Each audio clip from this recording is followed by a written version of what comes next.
Hi everyone, my name is Hanny Mora.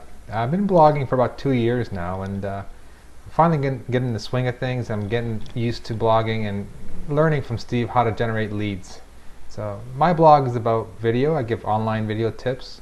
I coach small business owners on how to drive traffic using video. So today I'm going to introduce Steve. You all know him by now, but I'm going to talk to Steve and ask him how he got 500 leads in just 7 days. How's it going, Henny? Good, I'm very good. Yourself? Awesome, man. You're too humble, man. You're a marketing expert, especially when it comes to video. So, anyways, the point of this interview was to just talk about,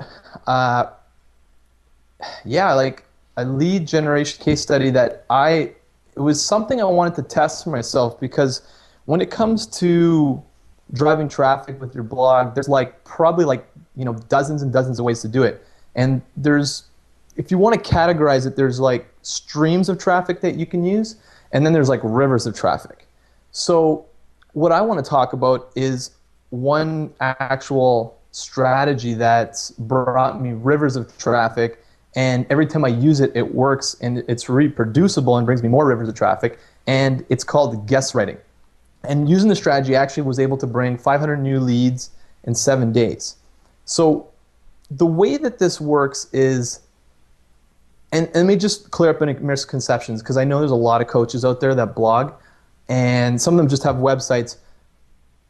For the one thing for certain, you've got to know how many people have come to your website to begin with. And if you don't, then you're really at a place where you can't get measurable and actually test what you're doing. So when you use any of the strategies for marketing, whether you're marketing, driving traffic, using streams or organic traffic or whatever it is, actually measure what you're doing so that you can see if it's repeatable and producing results for you. And then once you know that it's repeatable, then it's like any other business system that any coach or any business owner will be aware of. You do it over and over and over and over again until, well, you don't. You just keep doing it over and over and over. You never stop, because if it works, it works. You just keep doing it. And when I think of all the methods to driving traffic, there's probably 3 or 4 that are really solid ways, and this is one of them that is probably at the top, in the top 5 of methods that I would use. And I've used it 2 years ago, I've used it this past year, and it continues to work. So how I got 500 leads in 7 days. So the way that I did it was with guest articling.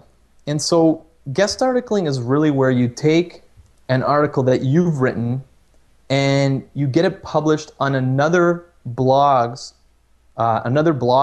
so that their readers can see your article. And then you basically put a little link at the bottom of that article, and that sends people to your website and to your blog. And when you do this enough times and you get good at it, you start to drive more and more traffic. So I'm just going to give you the 7 steps that I use to actually create these 500 new leads. These are 500 leads that actually got into my mailing list, and I used one shopping cart at that time. But what happened was they got on my mailing list, and then what happens is I'm in a position to actually market other services and products, and obviously send them valuable content on an ongoing basis to build that likability and trust, because people don't have an idea who I am. So should I just dive in, Henny? The 7 steps. You got any questions about that? No, dive in. I'm sure I'll ping you with some questions as you go along. Okay, so guest articling. So step 1, I'm just referring to my notes here, but this first step is just to find a blog in your niche so you can write the guest article. And the most basic way to do that is just to go to Google, type in blog or blogging, and then +, and then type in the niche for your keywords. So that time for me it was personal development, mind power. Those are the sorts of things or content I was writing about on my blog. So I typed in blogging, I typed in those keywords, and up popped basically hundreds of blogs that were related to the topic that I was writing about. So I thought, if I could get on their blog as a guest article writer, then it would be a good match for what I was doing. And the people who were interested in that blog might also be interested in what I had to write, and down the line be interested in what I had to sell. So that's how I started. Then the next step, once you've got a few blogs to write on, and that might take you a couple weeks just to do the research. But once you've got a few blogs to work with, then the magic starts to happen. So the second step is once you get a few blogs that you can work with, pick, five, the top five, the ones that you think would have the largest readership. And you want to start and go commenting on the blog. Now, there's a big misconception here. A lot of people write about driving traffic using blog commenting. And they say, you've got to go comment on blogs, and then you put a little file that has your website, and then people come back to your blog. That doesn't really draw much, traffic. We're talking about like rivers and streams. That's like driving a stream of traffic. Yeah. But when you use the guest blogging technique, it drives rivers. And the whole point of actually writing a comment on someone's blog with the guest article strategy is to get the blog owner's attention. So that's the whole point. So when you start commenting, you start to get with the intention of getting the blog owner's attention. So this is the third step. Once you get the blog owner's attention... Actually, can I interrupt for a second, Steve? Yeah. So how do you distinguish between leaving a valuable comment versus something that could be looked at as spam? Right. That's a good point. Well, I can tell you right off the bat, because I've done this too. A spam comment would be like, hey guys, check out this article I just wrote, or come to my website and check out this. It's so amazing. And it goes to, you put a link in there, and that link goes to a product review or an affiliate you're a part of, or some other, maybe your coaching page, and you try to sell right off the bat. That never works.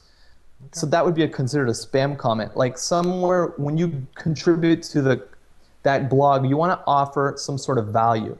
And the way to do that is to either add to the article that you just read. So when you're in the comments, you want to actually add value to it and say, oh, like if let's say that the article was on, how to quiet your mind and get that sort of Zen sort of state of mind. Well, you could say, I know a great technique that's 3 steps, and name the 3 steps. I've been using it the last 2 years, and it's produced these amazing states of where I feel really sort of in the flow and connected to life. And if you add that to the comments, that's going to take notice. People will take notice of it. And what you want to do is you want to get noticed by the blog owner. Does that answer your question? Oh, that's perfect. So you got to provide value. That's the bottom line. Yeah, it's a bottom line. Give.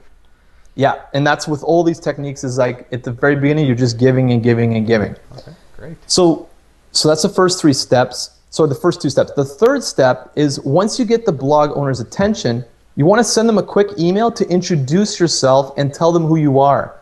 So this is like sort of this stage of rapport building. You've got their attention, right? They have either commented back and said, oh, that's a great tip. I've never heard of this, deep breathing meditation you had outlined in your 3 steps, and it sounds fantastic. I think I'm going to try it. So if at that point that you've got the blog owner's attention, then what you do is send them a quick email to say, hey, I really love your stuff, or just be authentic. Tell them what you wanted to say about their blog. You really love the article or one aspect of it.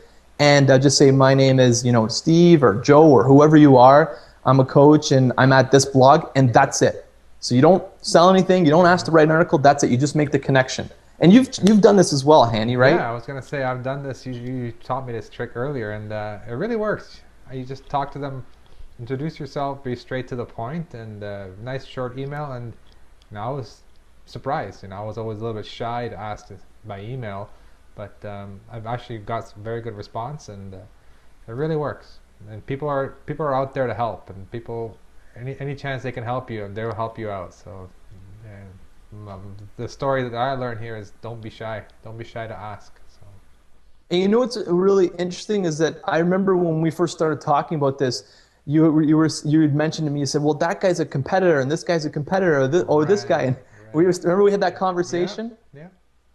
And then what happened was that you started to use that strategy. I remember you saying, oh yeah, these guys are all partners with me. Mm-hmm. So there's no more competition. Everyone's a partner. Yeah, you got to change the way you look at it. Everyone's there. They might be doing the same kind of thing, but they're not necessarily competitors. You can work with them. You may partner up with them later. You may not, but you'll learn something from them and you'll give something to them. So there's no such thing as a competitor. Awesome. So that's the third step. And then the fourth step is to create a top-notch article. So quality is better than quantity, I usually suggest, you create something anywhere from, it can be anywhere from 500 to 750 words. If you make it 1,000, that's like a marathon. Like, I think only like something like 20% or 15% of the population reads to begin with. So don't make it harder for people to get to the bottom where your link is. Yeah. Keep it shorter, but you can use something pretty concrete, but stick to the point, but make sure that you create something that's high quality. So, I've heard some bloggers taking up to 20 hours to create one guest article because, and there was one guy actually, I can't remember his name offhand, but he was submitting a guest article to Timothy Ferriss, who's the author of the 4-Hour Workweek. And so he got that guest article on there, but it took him 20 hours to create it. I'm not saying you should spend 20 hours on the guest article to write it, but make sure that it's top-notch quality. Okay. And then once you've got that article, you're ready to send it to the blog owner, because you made the contact, you've got their attention. Now you've built the rapport. They kind of know who you are. They're like, oh, this guy's all right, or this woman's all right. And then the next step is you send them the article. So you're asking them for a favor. And a lot of people, what happens is that at this point, they don't go ahead and send the article, or they're afraid to ask for something. And if you don't ask for something, you won't get. But the real trick of this is to realize that the opportunity is for the blog owner, because when you're submitting the article to them, that's actually less writing for them. So you're actually saving them time, saving them effort. So if you look at it from that point of view, you can see that you're actually there to contribute. There's an opportunity for them, and if it's a good article and it's in alignment with their niche, they'll probably publish it.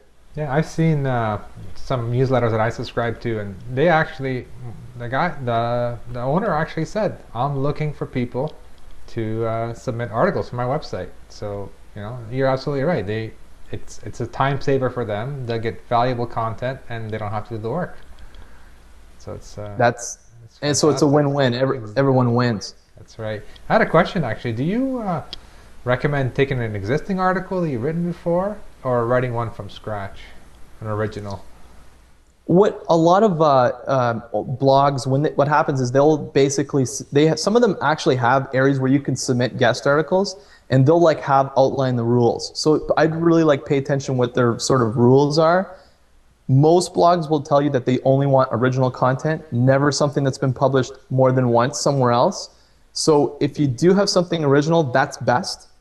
If you don't, and I mean, anyone can come up with different articles to write for, but if you don't, then take something that you've already written, but just write it on a different angle, Like if you're talking about, and this is totally unrelated to personal growth or anything I've written, but say that you're talking about a Corvette, and you're you're talking about the front end, the hood of the Corvette. Well, maybe spin it a different angle and talk about the interior of the Corvette. So it's the same sort of article, and you might change the title slightly, but talk about a different aspect of the same topic, and that's still good content. Okay, cool. Sounds great. So that's step 5. And remember, the opportunity is that these bloggers are looking for content because it saves them time and it saves them writing time. And like I said, if it's good, then they'll publish it. Now here's the next piece that I've seen a lot of people who actually do submit guest articles, they miss this part, is that you want to actually include a bio, or what some people call a signature file, at the end of your guest article. And this is basically a short biography, maximum 2 lines long. It tells who you are, how you're unique, and how you can help people. And then there's a link built in that goes back to your blog. That's where people can click to learn more about you. Now you can send them to your about page or your home page. It's really up to you.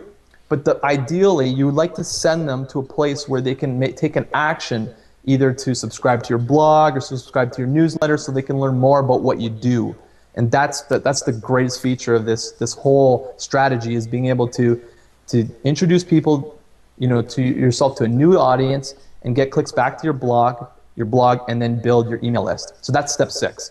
Okay, awesome. It's got to catch their attention, right? You taught me that earlier. It's got to draw their attention. Your signature file. It can't just be, your name or your website. It's got to have some kind of catch to it, something eye-catching.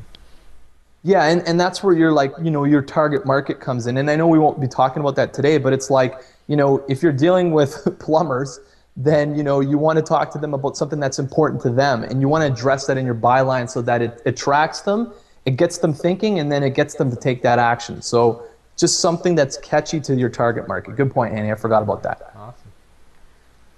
So then the seventh step is to make sure you thank the owner of the blog, because this is huge. You got to remember, the blog owners are all, you're making partnerships, and anytime they do something for you, you want to do something back for them. So one thing that really helps is to obviously send a thank you email, just saying, Hanny, thanks for letting me publish on your blog. I really appreciate it. There was a great response. I hope we can do this again. And that builds a long-term relationship so that you can do this over and over again. Because once you get in and publish once, then there's an opportunity to do it over and over again, as long as the quality is good and the response on the blog was good. Okay. Another thing to keep in mind is that a lot of blog owners, like I said earlier, they're looking to save their time because they don't want to be doing this all the time. So any way that you can help them always provides more value, so that you can provide, obviously another guest article opportunity for yourself. One way to do that is to actually go in and respond to all the comments on the blog that you published the guest article on. What that does is that you start interacting with the other readers, and then they're more likely to actually go back and click on the link and check out who you are. Not only that, but you're helping out the blog owner, because now he doesn't have, or she doesn't have to go back and respond to all these comments. And for some blogs where it's a real busy, you can get 100, 200 comments. So take the time, go through, respond to the comments, add value, and it's just all part of the process. It creates general value, and it increases your exposure and gets more people on your mailing list. Wow. Wow, you make it sound so easy. Well, so that's the 7 steps. That's pretty much it. I mean, you want to start, again, I'll just summarize. So at the very beginning, I'm just referring my notes, but the first thing is to find blogs in your niche. Once you find them, then start commenting on these blogs. Once you start commenting on these blogs, the intention is to get the blog owner's attention. Once you get their attention, send them a quick email or reply to a comment in their blog just to get that conversation going, to build rapport so they can get a chance to like and trust you. Then at that point, create a top-notch article, something that's timeless, something that's really high quality, put enough effort into it so that it really comes through that you really know what you're talking about and you're the expert in your field. Make sure to include, when you send that article, ask them if they will post it. After you ask them if they'll post it, if they do, go ahead and post it. And not like everyone will, but the blog owners that there will be a lot that do are looking for guest articles. The ones that do, make sure you include a bio at the end. Something that's catchy, that targets your audience, and send them back to your blog. And then at the very end, make sure to thank the blog owner. Basically say, I really appreciate what you did for me. It really helps me out a lot. Let me know if we can do something again. Who knows what it might lead into? It might lead into an affiliate partnership or some type of joint venture down the line where it could generate you money as a coach, or you can help them out. So you never know. It just always works out that there might be something down the line that would help you benefit your business. And then another thing is just to comment on the blog and respond to the comments of the readers in the blog.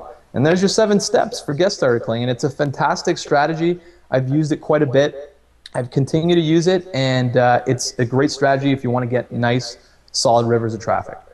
All right, that's fantastic. Thank you so much for sharing that with us. I mean, that's, people talk about guest articling, but you broke it down in the 7 steps, and from the beginning to the end, including the thank you. Each step is really important. So that's awesome. Thank you so much. Awesome, man. Well, get out there and write your guest articles. All right, sounds good.